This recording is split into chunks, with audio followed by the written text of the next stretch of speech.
We all love our forwards, and we know their importance to team success. You need to roll 4 lines in this league. Depth is key. But you also need those top-end guys who can score and really affect the game in multiple ways. So let's talk about our top 5 forwards this season. At number 5 we have Philippe SANCHE. He finished the year 8th in league scoring.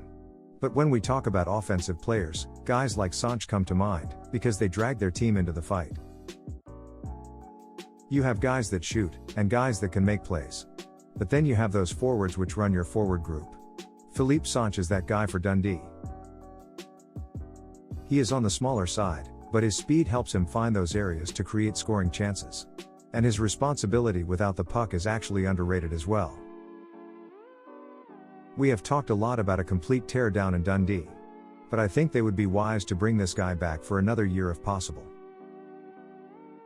He closed out the year with 30 goals, and 42 assists, for 72 points in 57 games. Also finishing with a shoot percentage of 14.93, which is pretty good. And with a -11, which actually leads all the regular forwards on the team this year. We couldn't miss him off this list. At number 4 we have Cole Sanford. This guy can shoot the puck. What a sniper. He finishes second for goals in the regular season, just 2 behind Scott Conway. We often talk about points when it comes to forwards. But to me goals are more important than assists. And this guy scores goals. He finishes the season with 66 total games played, putting up 43 goals, and 35 assists, for 78 points. With a shooting percentage of 14.48%. He took a lot of shots, but a good amount of them beat the goalie. And we saw this from him last season, but certainly not at this level. He has really stepped it up. I wonder, was Brodie Reed's drop off because Sanford was so good he got those top line minutes as that right shot sniper? At number 3 we have Brett Ferguson. If you watched my top 5 defensemen video, you know I talked about how well Paul Dixon and the Flames organization puts people in positions to succeed. Ferguson is one of those guys that thrived. They finally found him that winger that can help elevate his game. He has always been that two-way guy, great on the back check, great on the face-off, and can bring that secondary scoring. But this year he became that undeniable number 1 center that all the teams want.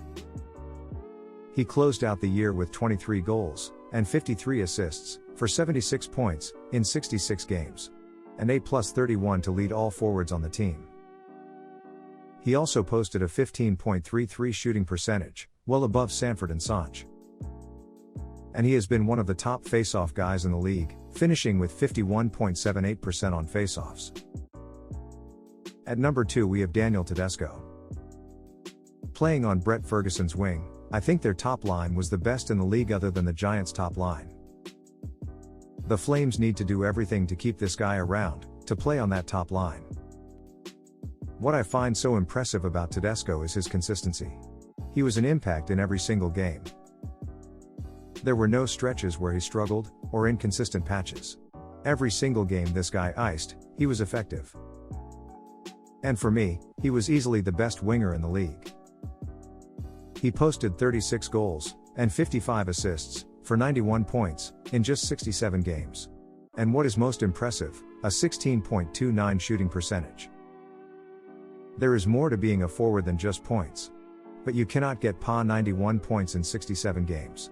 An elite player. Before we look at our top spot, although I'm sure you can guess who it is, let's talk about some of our honorable mentions that didn't quite make our top 5. I firstly want to mention Anthony DeLuca. Although he is not at the top end of scoring in the league, I think the effect he had on that Storm forward group was massive.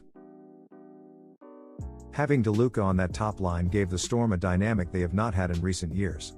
They have always had power forwards. And really skilled guys like Adam Brady last year. But having a guy like DeLuca that can shoot the puck from the dots, gave them a different look. And it's not always about the numbers. If you are a forward that can join a team and really positively impact the way a team plays, you are a valuable player. You cannot do a top forwards video without mentioning David Goodwin. He has been solidified as that top-line winger alongside Conway. And it's been a successful formula, just look at their championship record. I don't need to talk much about Goodwin, we have all seen what he brings to that lineup. And lastly, I want to talk about Trevor Cox. I chose Cole Sanford to be in my top 5, mainly because I value goal scoring, but really these guys go hand in hand. Whether you value Cox or Sanford most, it's a testament to how great these players are. Cox actually leads the team in points, and with some guys taking a step back offensively this year, these guys really stepped up. And lastly, at number 1 we have Scott Conway. Is anyone surprised?